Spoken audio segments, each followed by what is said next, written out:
देखिए, जो नसीब का मामला है, मेरे ख्याल से आपकी उम्र में नसीब को नहीं मानना चाहिए। दुनिया में किसी को नहीं पता कि नसीब है या नहीं, और है तो कितना है। सब तुक्का लगा रहे हैं, मैं भी तुक्का लगा रहा हूँ। ठीक।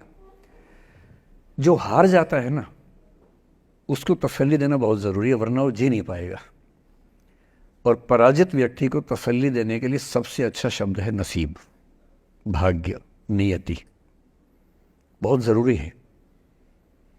और इसलिए एक उम्र के बाद गीता का सार पढ़ना बहुत ज़रूरी है। समझना पड़ता है कि सब कुछ हमारे हाथ में नहीं होता है, सच में नहीं होता है। पर इसका मतलब ये भी नहीं है कि सब कुछ किसी और के हाथ में होता है। अगर ऐसा होता तो बिना मेहनत करने वाले आईएएस बन जाते या कुछ भी बन जाते। ये हो सकता है कि आईएएस बनने के एग्जाम में 10 ने मेहनत की, उनमें से 8 का हुआ, 2 का नहीं हुआ। पर यह नहीं हो सकता कि एक आदमी ने मेहनत नहीं की तो उसका आईएएस हो गया। बिना मेहनत के तो नसीब भी नहीं मिलने वाला है।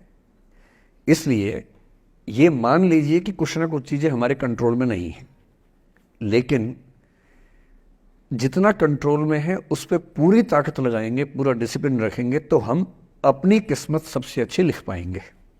सबसे अच्छी मतलब बाकियों से नहीं, मेरी जितनी अच्छी हो सकती है उतनी अच्छी लिख पाएंगे। और इसलिए अगर आपको लगे कि मैं नहीं कर पाऊंगी कोई काम, तो उसको गिव अप ही कहते हैं। लेट गो का मतलब तब होता है जब आप मन भर चुका है, अब उसकी ज़रूरत महसूस नहीं हो रही।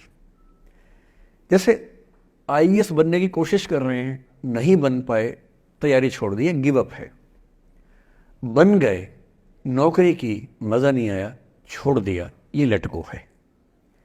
लेट गो करने के लिए पहले हासिल करना पड़ता है, या हासिल होने से पहले उस मनोभूमि पर पहुंचना पड़ता है जहां हासिल होने का सुख आपने महसूस कर लिया और उसमें मज़ा नहीं आया, ठीक ही है, औसत है, तब छोड़ दिया। इसलिए आपकी उम्र को शोभा नहीं देता कि हम नसीब की बात करें, ये शोभा देता है मेरी उम्र को। तो 30-40 के बाद नसीब, भाग्य, नियति चलेगा। फिलहाल कर्म पे भरोसा कीजिए, मेहनत, डिसिप्लिन, और मोटिवेशन से ज़्यादा महत्वपूर्ण है डिसिप्लिन, ध्यान रखिएगा। मोटिवेशन का ग्राफ ऐसा होता है, फिर ऐसे नीचे आता है धीरे धीरे।